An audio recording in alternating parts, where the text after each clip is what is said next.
Hello and welcome back to another episode of the Chronic Fatigue and Burnout Recovery Podcast.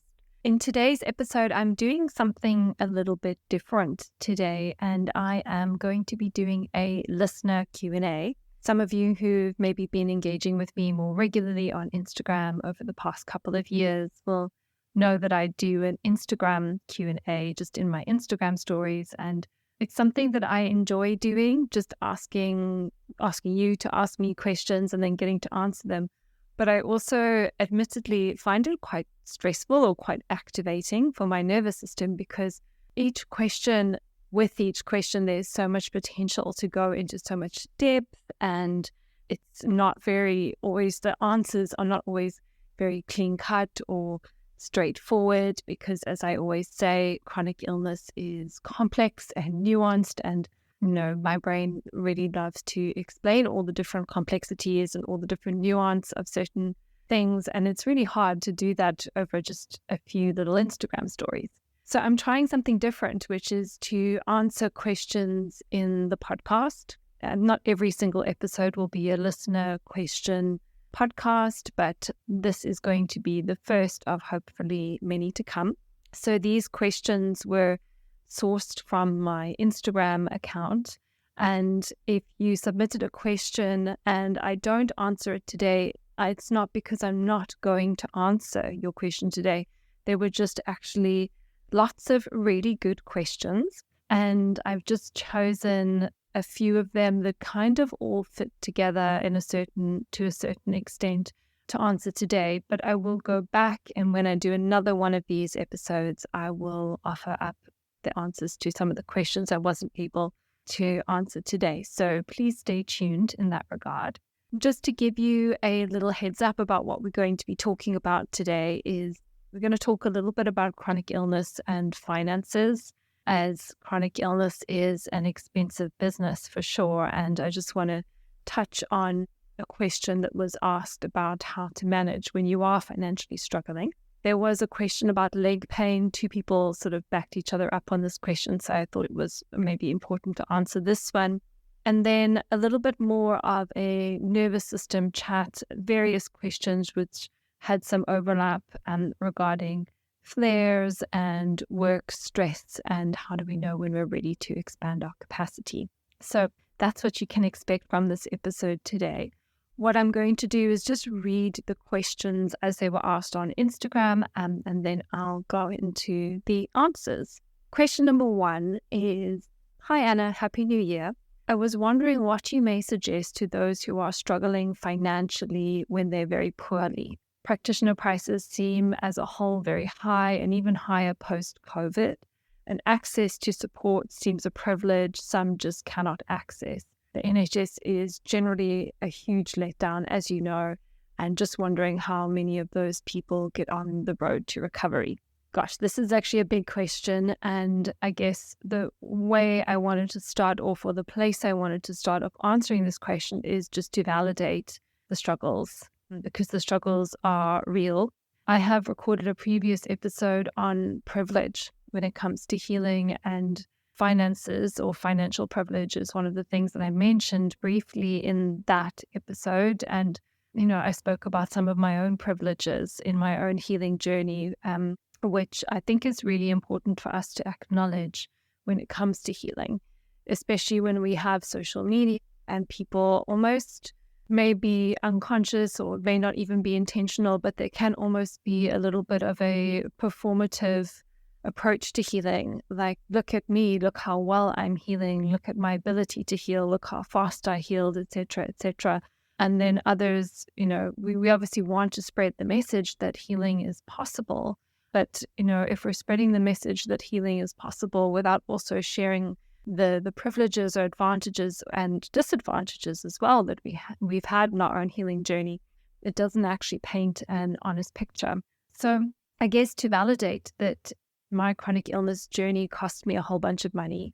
Fortunately, I had savings that I could draw upon in the time that I was unwell. And even though I couldn't work full time when I was at my worst, I was still able to earn enough of an income to cover my basic living expenses. And through, I guess, being able to not get into further debt and then have savings that I could use to fund my healing journey, I was able to recover. But it could have been a much more tricky business if the situation had been different. So I think the first place in any kind of challenge is to reach a state of acceptance.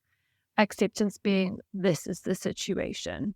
Just acknowledge the reality of the situation. I'm in a challenging place with my health. I don't have a huge amount of financial resources. I don't have a huge amount of energetic resources. I can put my resources into feeling resentment and anger, or I can put my resources into finding solutions. And to validate as well that a little bit of resentment and anger is okay to experience, absolutely normal and human to experience. We just don't want to hold on to it forever and let it suck the energy from our healing and the solution finding. So once you've kind of moved through that, I guess, grieving process, so to speak, and you can listen to my podcast on grief as well if that's needed, the first sort of notes I wrote down was, what can we do for free? And a huge part of my service to this community are my free offerings. So I have a free blog, I have a free podcast, I offer a free workshop, and that's just me. There are many other practitioners out there who are doing the same, who are offering a lot of free resources. And I appreciate that it can be frustrating because there can be a lot for free, but then it can be difficult to know, okay, well, like, there's all this information which is available, which is free, but how do I know what I need to do for myself? And that's where it can be tricky. And that's where it can either be a little bit of trial and error, or that's where you may have the means to be able to save up and then invest in a practitioner just to set you in the right direction. But let's just stay with the free resources for now. And what I thought might be really helpful is just to share what I see in clinical practice. So I have all these free resources where I talk about blood sugar, I talk about oxygenation, I talk about digestive health, I talk about the nervous system, endless amounts of information that you can find that I've created on the internet. And a lot of you'll see in my blogs and what you'll hear in my podcasts is no different to what I'm telling my clients to do. So I'm still seeing clients, and I think I've said this on many different podcasts, where sometimes we think we are so ill and we have a complex illness. Therefore, our needs must be really, really complex. But what I see time and time again with clients is it's not necessarily that the needs are overly complex, but it's the failure to do the basics consistently. I'm constantly just working with my clients and optimizing their blood sugar. And despite the fact that I talk a lot about blood sugar, because it's something I'm really passionate about, some of my clients will come and see me and it's, they may have even been following me for a long time and it's not really something that they've ever looked at, or maybe there's a sense of denial that it's not their problem, or maybe even a sense of overwhelm. It's just too overwhelming for them to look at it, which is understandable as well. So I guess what I'm trying to say here is if your resources are limited, don't underestimate the power of getting the basics right.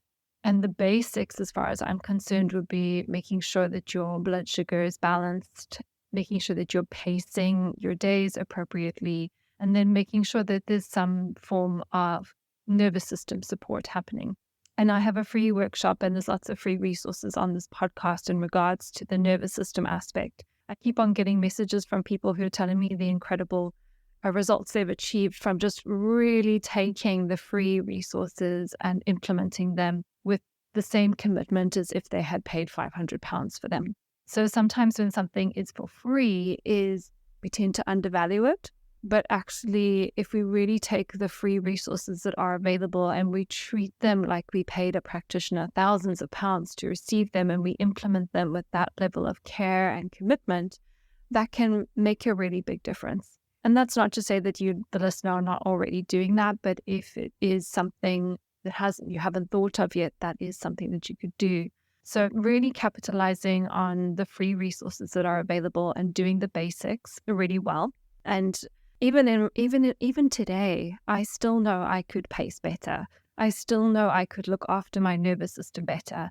And that's with all the knowledge that I have. So sometimes we don't need more information and more support. We might just need to do what we already need to do, what we already know we should be doing more consistently and at a higher standard. So don't underestimate the power of what you already know.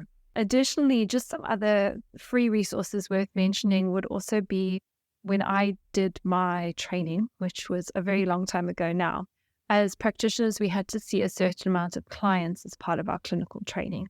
And those clients came to see us for free. Obviously, at that point in time in my career, I was not anywhere near as experienced as what I am now, but we would also have an experienced practitioner to supervise the consultation process. So it could also be worth reaching out to training institutions. I trained at CNELM, but there are various others. ION is another one that comes to mind. And I think there's like a London naturopathic medicine training as well. I can't remember the details off the top of my head. But also, if you are really struggling with practitioner fees, to reach out to training institutions and ask them if they need anybody for case studies, because that is usually a free service. The only downside is that you may have to travel, which can be difficult with chronic illness. Usually they make you travel for the initial consultation, but you can do follow-ups online. That all may have changed as well since COVID. So definitely something worth exploring. And then also perhaps considering, depending on your state of health, if you do have any skills that you could exchange for consultation fees. So for example, when I was out in South Africa at Christmas time, my brother-in-law was going through some issues with chronic pain.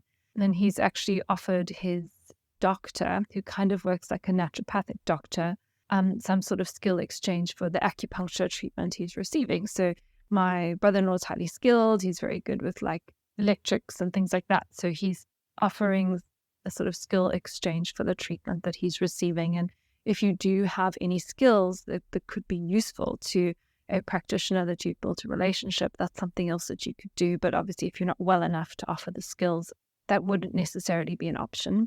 Another option is gifting. A lot of my big investments in my own journey were gifts for things like Christmas and birthdays. I'd ask various family members to contribute financially towards like a test that I wanted to invest in, something like that. And then finally, just saving up for what matters most. So as I mentioned already, it can be useful to have all these free resources, but we may get to a point where we just don't know what we don't know. And then, investing in the right practitioner for you. And I say that meaning it's just because you may be listening to this podcast, it doesn't mean that it's me. It might be somebody else. Investing in the right practitioner for you and taking your time to sort of think about who you might work with can be a worthwhile investment, because it can help us just to see the wood for the trees when we are in a space of not knowing what is best for us. In terms of, practitioner prices, don't think that this question, mentioned about the practitioner prices in any sort of negative way. She just mentioned that they were high and had got high since COVID. I also think it's worth mentioning here that, at least in the way that I run my business, it's a huge amount of work to see a client. I will only see 2 clients a day because that's all actually I have time for. So I've calculated for every 1 hour consultation that I do, it's about 3.5 hours of work. And then you also have to factor in breaks. You have to factor in that there's a lot of things you do unpaid in your business as well. So in terms of practitioner pricing, I actually really support practitioners charging what they're worth. And a big part of my own healing journey was working with a mentor who made me track the time I was spending in absolutely everything in my business, from answering emails to clients, from answering just general admin emails, administrative tasks, client work, client consultations, the time I spend marketing, all the different things, content creation in the business. And it was a huge task. I tracked everything. We sat down, we worked out what my capacity was, how many clients I could take on, and basically, how much I would actually need to charge to make this a real business. And so, therefore, I know when I first started my training, the majority of the people in my class were women who were almost just doing this as a hobby on the side, not necessarily women who needed to make their income and there to be self-sufficient doing nutritional therapy as a business. And so I think this is what I've seen over time, is that a lot of practitioners have historically undercharged for their services because they haven't needed to have a business which can function as a standalone. And as time has gone on and more people with varied needs are coming into the industry, single moms with kids, people who are the sole breadwinner in the house, all the different dynamics that we can get within families, we have to charge what we have to charge so we could earn a living from the job that we do. And this wasn't necessarily part of the question, and this could potentially come across as me being defensive, and that's not my intention at all. But just as a healthcare practitioner, is just to, I guess, educate from the other side of the picture, which is what we actually kind of balancing that healthcare is costly. And it's costly because, especially from, people in private practice, people operating like myself, because of how much work goes into each person that at least I'm working with. And some practitioners may work differently. I don't know the ins and outs of everyone's business. But irrespective of that, it is still a privilege. And me needing to charge what I need to charge so that I can earn a reasonable, fair income doesn't dismiss the fact that some people may not be able to afford those prices, and it might be a privilege for other people to afford those prices. And it's just such a complex issue within a very broken system, because yes, we do have the NHS and they do an incredible job in acute care. And the only thing is they don't do so well when it comes to these chronic cases. But there are actually some doctors who are doing better jobs than others. So there may also be the option to just change your GP, try a few different GPs, just see what services are available in your area, what other types of support you can get in your area. And yeah, I think just keep on doing the best that you can within your means. There are, of course, no perfect solutions, but hopefully there have been a few little bits that you've been able to take away from me answering this question, and at least have something small that you can move towards off the back of this episode, even if it is just going back to what you already know and doing it with more consistency and a higher standard. So I'll move on to the next question now, which is a question about unexplained leg pain. So the question was, I'm struggling with unexplained leg pain. Where do I start to try and unravel the cause? And then somebody else had also commented on this, but I think that they have deleted the reply, so I can't read it. But I'll just talk a little bit about unexplained leg pain. Obviously, any kind of thing like this, always see your doctor as a first port of call so that they can do a thorough evaluation and rule things in or rule things out. When I'm thinking about pain specifically, I'm thinking maybe along the lines of there's an issue with oxygenation. There's an issue perhaps with something like a buildup of lactic acid, or there's some sort of neurological issue.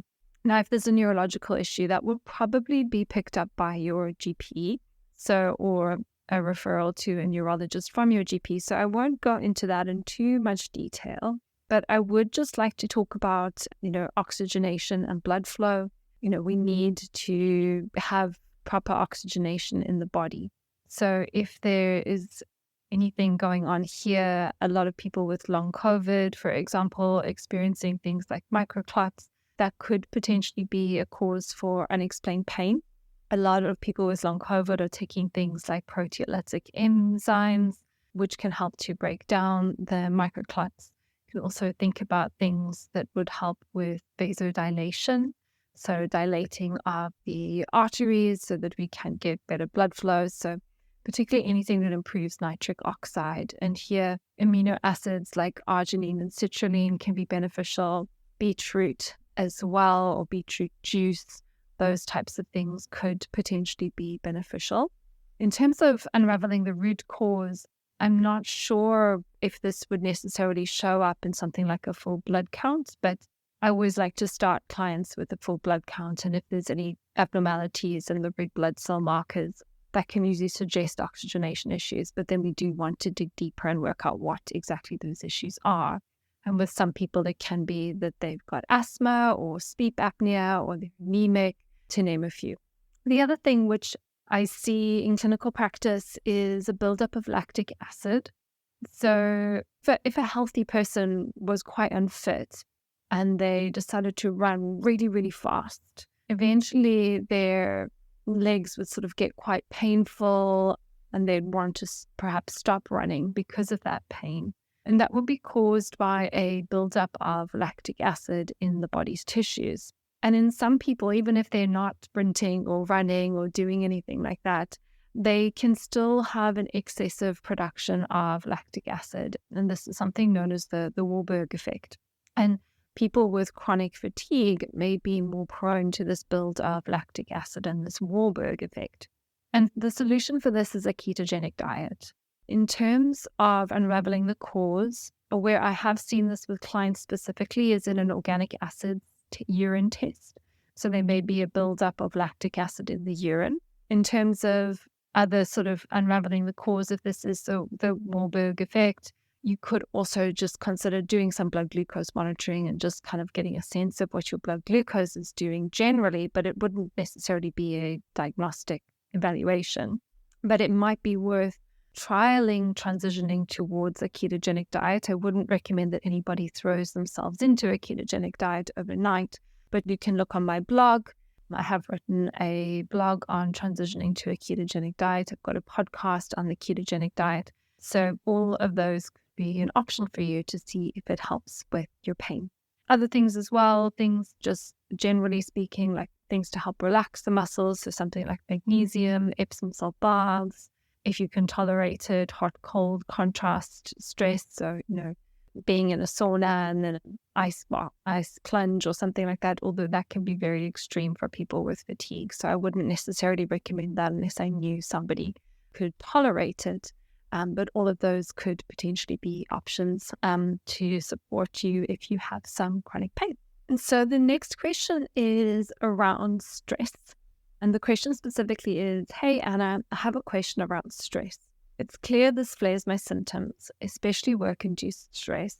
Any tips on what I can do to help with this? I'm already doing a sleep schedule and morning breath work and EFT routine, but still finding I get easily triggered. It's just a case of keep on persevering with the techniques and eventually your body's bandwidth increases. Thanks. So for this question, we all live in a world where we are exposed to stress and when we are exposed to triggers. And essentially what we want to do so that we are triggered less or activated less by the world that we live in is to build our capacity and build our tolerance for stress. And so anybody who's probably been through this chronic illness journey probably started initially in their recovery by reducing the stress in their life. People give up work, people stop intense exercising, people just take on less mental, emotional, physical load wherever they can. So in our initial stages of recovery, we're reducing the stresses, we're reducing the triggers so we can hopefully have greater access to the parasympathetic nervous system, and then we have more capacity for rest, recovery, and repair. But then as our journey continues, we need to start to build our capacity up again. So if we've stripped everything back, as we're starting to become more and more well, we need to almost retrain the body to deal with stress again. So just like somebody who's running a marathon, they may start out just running, couch to 5K, 2 minutes on, 1 minute off, 2 minutes on, 1 minute off for 30 minutes. And then eventually over time, they incrementally stress their body more and more and more and more and more until the body can tolerate a full-blown marathon. And I've always said that chronic illness recovery is like being a professional athlete. We have to be stressing the body in the appropriate amount. And then we also have to be supporting the body in all the different ways for rest, recovery, and repair. And in doing so, we grow stronger and we're able to tolerate more, we're able to do more, we can experience more of our life. And so with regards to this person's question specifically, she's asked, is it just a case of keep persevering with the techniques and eventually your body's bandwidth will increase? And so if I use this example of a marathon runner again, if a marathon runner is doing their thing, but they get stuck, they hit a plateau, they can't run further than 10K, or they get to 8K and they start bonking, or whatever it might be, they just can't seem to increase how much running they can tolerate, then we would start to go, something that you're doing isn't working. You're either stressing your body more than what it can cope with right now, or there's not enough time for rest, recovery, and repair. It's normal as we re-enter the world that we'll experience stress. And at times those stresses will knock us back a little bit and cause flares. But our ability to recover from those flares and be able to tolerate more over time is a testament to our capacity. But if there's a situation where the capacity feels stuck, that's when we need to do something different. And this is where I'll talk just a little bit about the nervous system. So I see a lot of clients and they're doing lots of different things to support their nervous system, because almost everybody knows now that we need to support our nervous systems in chronic illness recovery. And I'll start off by saying that I don't believe that there's one way to heal. I think people gravitate towards what works for them, and everybody heals differently and everybody finds their own path in healing. As a practitioner, I do my best not to be a dogmatic practitioner. And by that, I mean saying that everybody needs to do things this way, or this way. Otherwise, the healing won't work, because I don't believe that that's true. But I still do have my biases based on experience and based on what I see in clinical practice. And so in terms of if the same things are triggering you again and again and again, this suggests that there's been no change in the system. And if we're using techniques like breathwork or emotional freedom technique, those techniques can be helpful for the nervous system in certain ways. So they may help to settle the nervous system. If the system was activated, you may do some breathwork, you may do some EFT, then the system becomes more settled. They may help to soothe the system, which is the same as settling essentially. So you do your breathwork, you do your EFT, and then you feel more soothed, and then the system settles. Or depending on the nature of the breathwork or even the EFT, there may be some sort of release. So there's maybe like a build-up of activation in the system from the trigger, and then you do the breathwork or the EFT, and then you feel like there's been a release of that tension, and then the system settles afterwards. So there's a theme here where these techniques are used to settle and soothe, but they're not necessarily building the resourcefulness of the individual, and they're not necessarily expanding the capacity of the individual. So there's a change in the system over time to tolerate more stress and be less triggered by the triggers. And at the time of recording this, I'm just preparing to do the next Getting to Know Your Nervous System workshop. By the time you listen to this episode, the workshop would have already happened because it's due to happen on the 24th of January, but you should be able to catch the replay. And this is something I'm planning to talk about and would have talked about in the workshop. Many people approach nervous system support from a soothing, settling, grounding point of view, and that's step one. But that just helps to stabilize us. But after we've stabilized our systems, we need to grow and build capacity.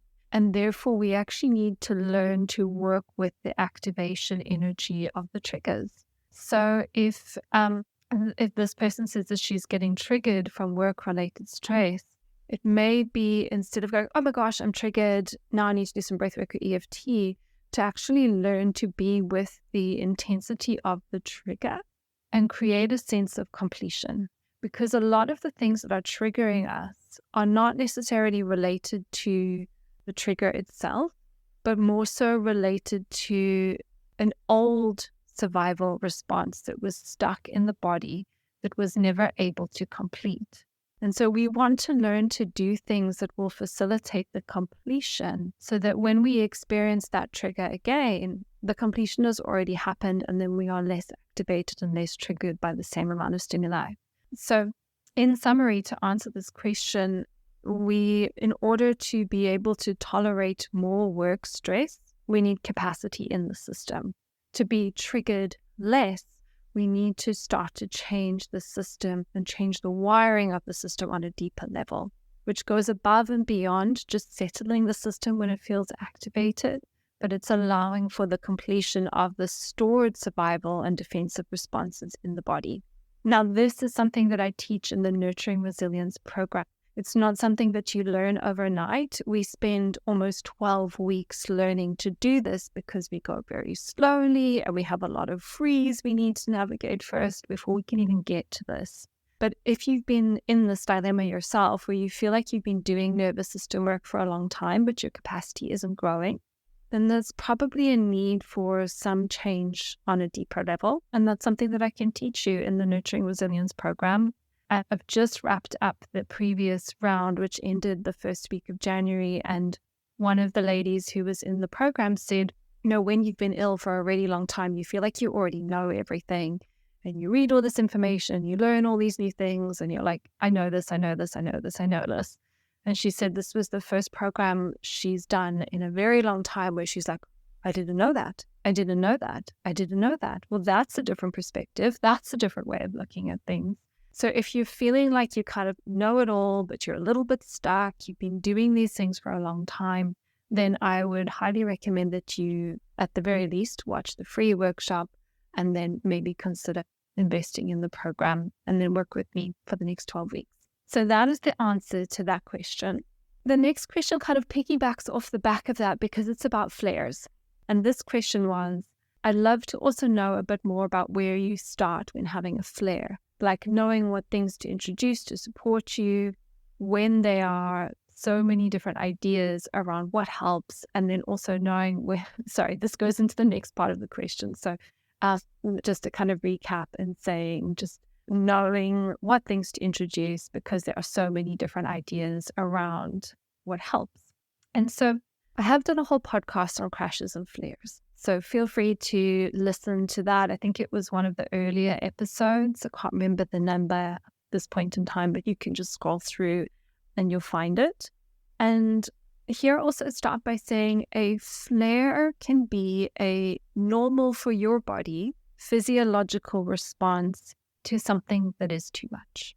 Could be that physically you've done too much. Maybe there's too much mental load on you right now, or there's too much emotional load on you right now. And in most cases, it's a combination of all of those things, too much physical, mental, and emotional all wrapped up in one, which often is why we get blindsided by our flares, because it's difficult to kind of quantify the collective load of all of these different things that are happening in, the complexity of human life. So the first thing I would say is, from a flare perspective, is to see the flare that is something that is serving you. It's an opportunity to stop you in your tracks, maybe, or at least slow you down, so that you can then think and reflect what went wrong. And sometimes we're not going to know the answers, but it is an opportunity for us to learn where our capacity is right now. Learn where we're still maybe doing too much, where we're still pushing, where we've still got these poor boundaries or the people please. So really an opportunity to connect with where we are on our healing journey, and an opportunity to learn lessons. And many people will go into a state of distress when they experience a flare because they're like, oh my gosh, I've flared, I don't want to flare. And then they can be really unsettled by the flare. And then there's a whole lot of self-blame. Why did you do too much? Maybe self-pity. Why is this happening to me? This is so unfair. Hopelessness. I'm never going to get better. So there can be a lot of negative dialogue, which is also a reflection of the state that the nervous system is in during the flare. So it's important to understand when you're in a flare and you have all these hopeless and negative thoughts and, you're spiraling, that's also the nature of the flare itself. And if you can see it for what it is, that can take away some of the charge. So that would be the first thing, is to find acceptance within the flare. And not acceptance in the mind, acceptance within the body. So when we're experiencing a flare, the whole nervous system is very unsettled.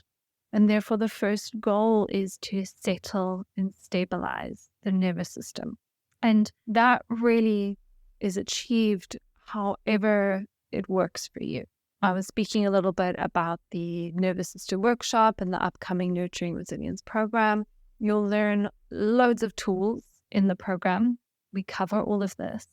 But without having been through those programs, you can just ask yourself, what allows you to feel more stable and settled in your life? And it's not about what everybody has written on their blogs about what helps them get through their flares. It's about what helps you with yours. And I'll share mine, just out of interest, is for the most part, what I would tell myself when I was not feeling as good as I wanted to feel was, how can you be more gentle with yourself, Anna? You might still have X, Y, and Z to do in a day, but how can I go through my day, my to-do list more gently? How can I be more slow? How can I stay more grounded? How can I make today more easeful? And it's just a question of creating space where you can.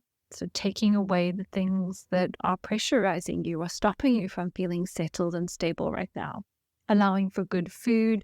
I know when I eat really well, when I keep my blood sugar balanced, I always feel at my best.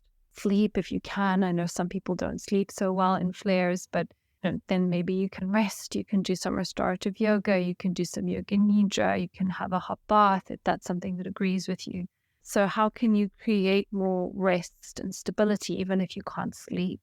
Space, just the space not to feel the pressure of daily life as much as possible. If you've got kids, if you've got a job, if you've got pets, you've got people who need you, elderly parents, siblings, that can be challenging. But how can you even create just the smallest pockets of space for yourself? In sunlight, if there is, just even sitting in the sun, drinking a cup of tea with your cat, not speaking about myself, I promise, just these little things which allow us to resource ourselves. And that's something I talk a little bit more about in the nervous system trainings that I do. But even if you want to listen to the podcast episode, which is Somatic Tools for Chronic Pain, that might be a nice one to listen to as well, because when we're in flare, often there is pain, but even if there's not pain, there's a lot of discomfort. So there may be some nice tools in that episode that will help you navigate that discomfort. And then the final part of this question is knowing when it's time to say yes. Sometimes I get a lot of anxiety around saying yes to activities and social things when I've said no so much, like knowing it might be okay, but being confident to start saying yes and get back out there. And so, yes, yes, the challenge is real with this one. And I think a few different things. It's having the tools to settle your system so the yes can come from a place of embodied expansion and safety and security instead of a pushing through energy. And it's a tricky one to navigate. And I just think about, well, how would I navigate this if I was sitting down with you and we were having a conversation? And I would probably say everything we probably want to do slowly. So you're not saying yes to like a 7-night holiday with friends. You may be saying yes to like a coffee date. So we want to start saying yes to things that take us a little bit more into expansion, but it feels like a safe step forward instead of an unsafe, gigantic leap. And then sometimes we are just going to leap as well, because that's like what we are as human nature. And there might be a little bit of fake it till you make it, and we need to try things. So I don't think that there's any answer that I can give you to this, because the answers will be inside of you. But I think the more that you build your connection with your nervous system, the easier that this will get. Because the anxiety is coming from a fear, the fear of what might happen if you said yes to something and it didn't go well.